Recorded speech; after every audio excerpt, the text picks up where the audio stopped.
Saya akan masuk ke pembicara yang berikutnya, yaitu Dr. Agus Santoso Budi, spesialis bedah plastik restoratif estetik, konsultan. Jadi, dia ini akan membawakan materi mengenai basic surgical skill of plastic surgery.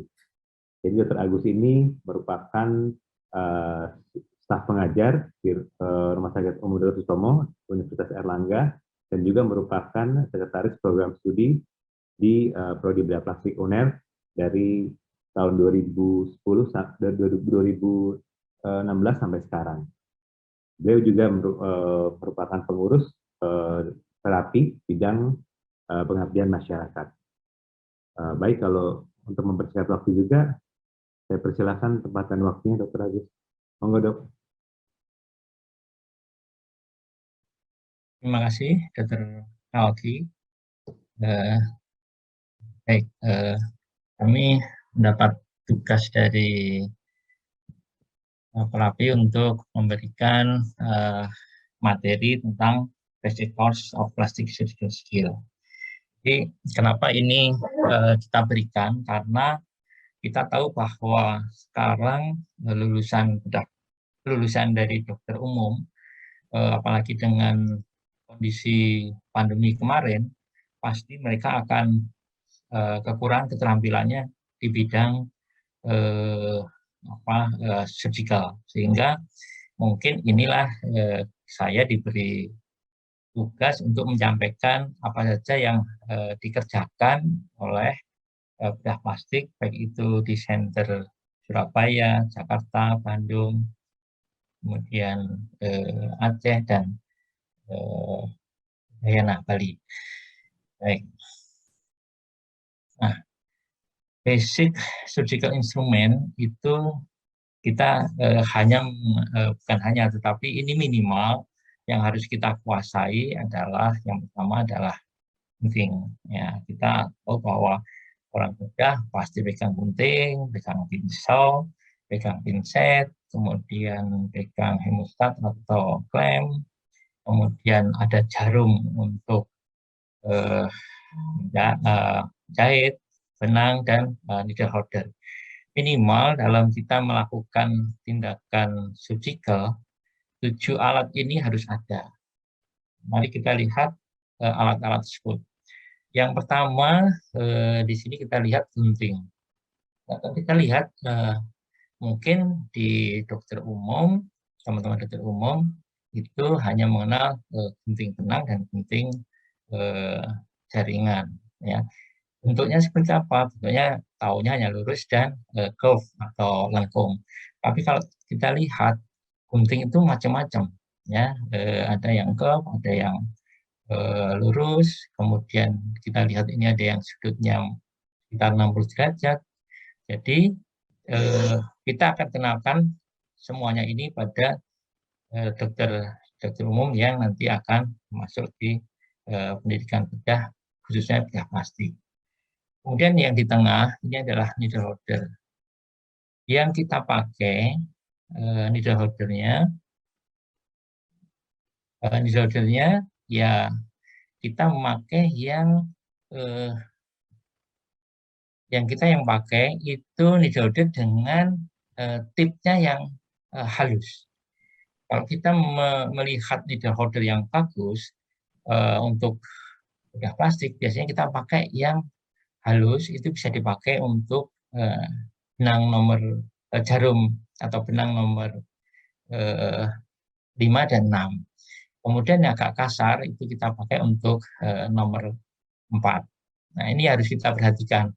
Jangan-jangan kita pakai benang yang nomor 4, tetapi needle holdernya kita pakai yang khusus untuk nomor 6. Jadi cepat rusak nanti needle holdernya.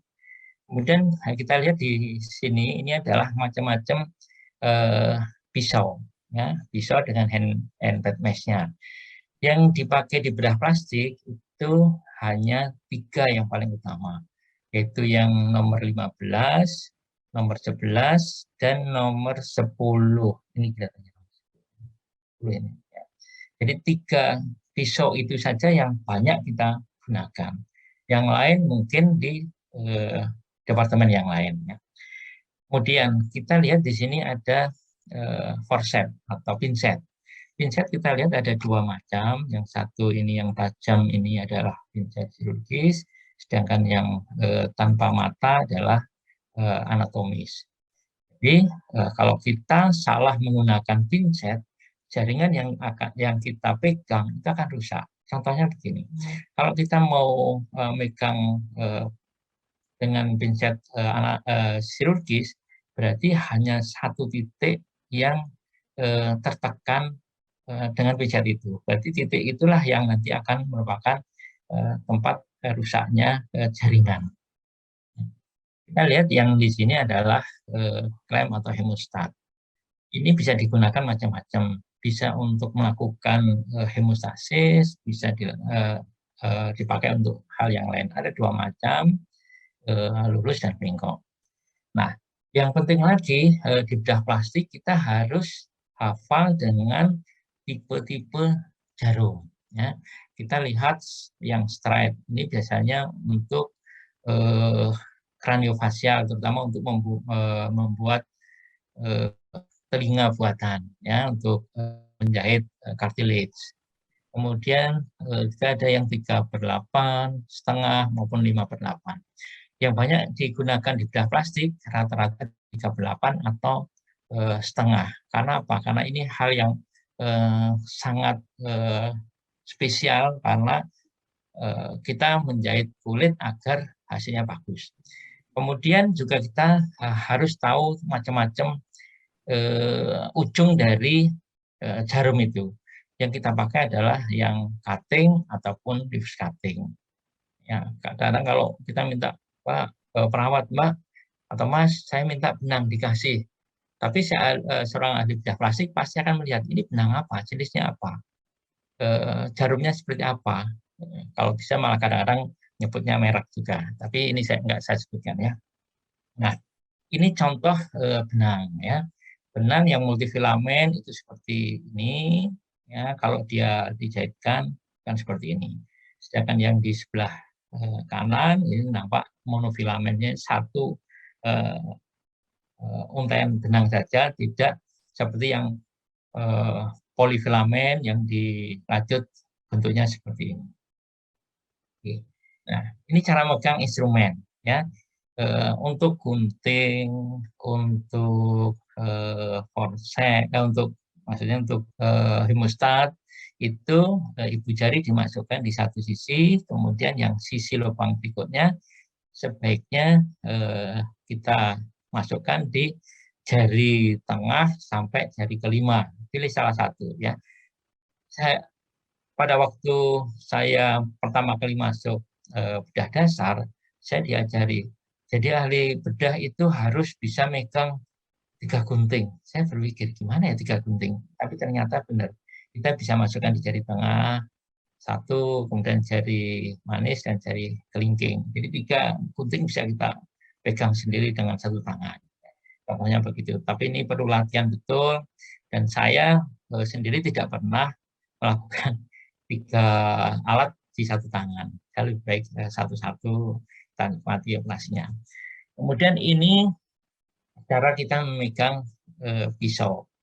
Yang pisau yang nomor 10 seperti kalau kita melakukan irisan seperti ini ya, kita tekan dengan telunjuk supaya bagian tajamnya itu bisa mengenai kulit. Kemudian ini untuk forceps ya, megangnya di 2 jari telunjuk dan ibu jari. Kita gerakkan untuk melakukan tindakan kita mengerjakan. Nah, ini adalah alat-alat yang kita lakukan di Surabaya untuk melatih para PPDS atau residen untuk melakukan latihan keterampilan untuk menjahit. Dari yang model paling jelek kita bentuk seperti kain, kemudian kita latih untuk melakukan tindakan, kemudian ini bentuknya yang lebih tipis memakai kanipo.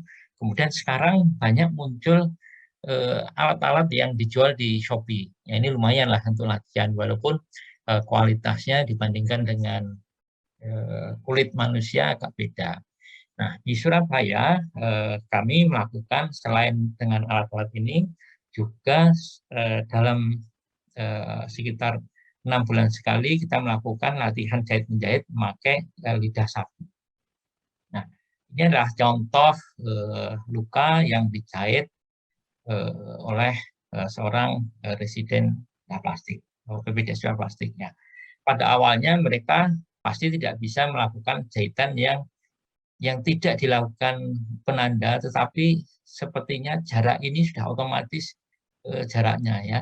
Jadi kita selama jadi ahli presiden kita akan dilatih melakukan jahitan yang cukup rapi. Seperti ini jahitan di inguina, jaraknya juga relatif sama semua. Nah, marilah kita sekarang melihat video tentang knot tying.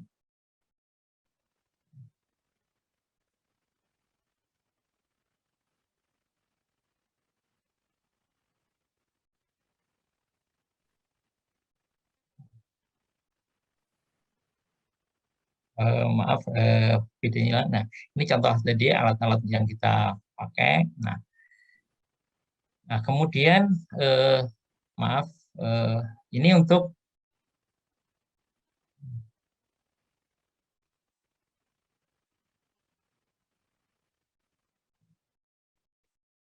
ini kami di Bedah Plastik Surabaya juga melakukan latihan microsurgery ya, karena bedah plastik harus bisa melakukan microsurgery. Alatnya cuman sebanyak ini yang diperlukan untuk melakukan tindakan operasi yang cukup besar. Di samping mikroskop yang harus tersedia ataupun loop minimal untuk melakukan anastomosis arteri maupun vena. Kita lihat di sini ada gunting yang mikro, kemudian ada forceps, kemudian ini contoh tipnya untuk dilatasi atau forceps yang lengkung. Kemudian ini adalah aproksimator, di mana untuk mendekatkan di antara dua potongan vena atau arteri sehingga mudah untuk dilakukan penjahitan. Dan ini contoh aplikasinya dilakukan dengan pinset. Nah, kami melakukan latihan dengan cara jadi untuk menjahit kita pakai alat yang dijual di toko-toko online.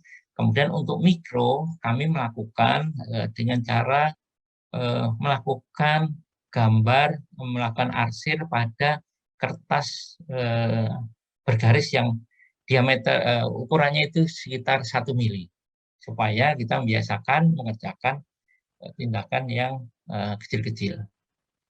Kemudian ini adalah prototipe kami di Surabaya bekerjasama dengan ITS, dan ini nanti akan kami juga masukkan dalam haki ya, masih dalam proses. Ini untuk latihan menjahit mikro. Kemudian ini adalah arteri atau vena imitasi buatan yang ini juga nanti akan kita masukkan dalam haki UNER. Nah, ini tadi di bawah mikroskop mereka melakukan latihan untuk mengarsir dan diberi jarak 1 kotak sehingga kita bisa melihat arsirannya serapi mungkin dan bentuknya cukup bagus. Ini contoh pada saat pelatihan basic mikro, kita ada 1 mikroskop yang di Departemen Plastik Surabaya, kemudian kami didukung oleh 1 company yang bisa meminjami 10 mikroskop pada saat itu. Nah, kita lihat sangat rapi ya latihannya. Nah, kemudian